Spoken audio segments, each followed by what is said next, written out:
Hello' বন্ধু বান্ধৱীসকল, এয়া কি হৈ আছে গম পাইছেনে? আমাৰ ঘৰৰ সন্মুখত এখন চিনেমাৰ শ্বুটিং চলি আছে। তাৰেই কিছু আভাস মই দিব বিচাৰিছোঁ। এয়া চাওকচোন, শ্বুটিং চলি আছে একেবাৰে ঘৰৰ সন্মুখতে। আৰু ইফালে আমাৰ ধুনুৱে শ্বুটিং চাই আছে। তাৰ যিহেতু পৰীক্ষা শেষ, ঘৰতে আছে, গতিকে সি শ্বুটিং চাই পূৰা এনজয় কৰি আছে। ইফালে এয়া আমাৰ ঘৰৰ পৰিৱেশ। আজি ৩-৪ দিনৰ পৰা একেই চলি আছে, কাৰণ চিনেমাখনত এটা চৰিত্ৰত মোৰ ভণ্টীয়ে অভিনয় কৰিছে। গতিকে ইয়াতে যেতিয়া শ্বুটিং চলে, সকলো ইয়াতেই চলিছে আৰু মেকআপ চলি আছে। ইফালে মিতুল চুটি আছে আৰু মেকআপ কৰিছে, ছোৱালীবিলাকে মেকআপ কৰি আছে। সকলো মেকআপ হৈছে, খানা চানাবিলাকৰ কামবোৰ ইয়াতেই হৈছে, খোৱা বোৱাবিলাক।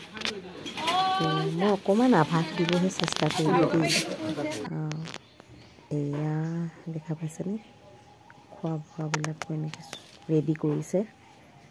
ইফালে সকলো দেখুৱাটো পচিবল নহয়, কাৰণ মোবাইলটো এনি টাইম লৈ থাকিব নোৱাৰি।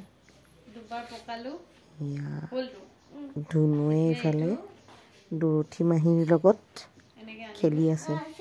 তাই অকণমান ৰেষ্ট কৰিবৰ কাৰণে ভিতৰত আহিছিলে, কিন্তু ক'ত ৰেষ্ট কৰিব পাৰে। আৰু তাইও ইমান যে বাচ্চাবোৰৰ লগত লাগি থাকিব পাৰে, সি মানে খুব ভাল পাইছে তাইক, আৰু তাইও খুব ভাল পাইছে তাক। এয়া পূৰা খেলি আছে দেই।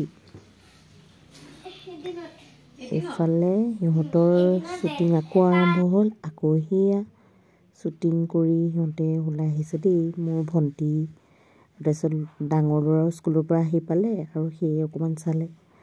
এয়া এইজন আকৌ হিৰ' দেই, পিছে পিছে হিৰ'ইন, লগত গীতটো আছে। ইফালে প্ৰতিভা বাইদেউ, ফটোকে দেখালোঁ আৰু তেখেতৰ সকলোবোৰ ভিডিঅ' কৰি দেখাবলৈ অসুবিধা।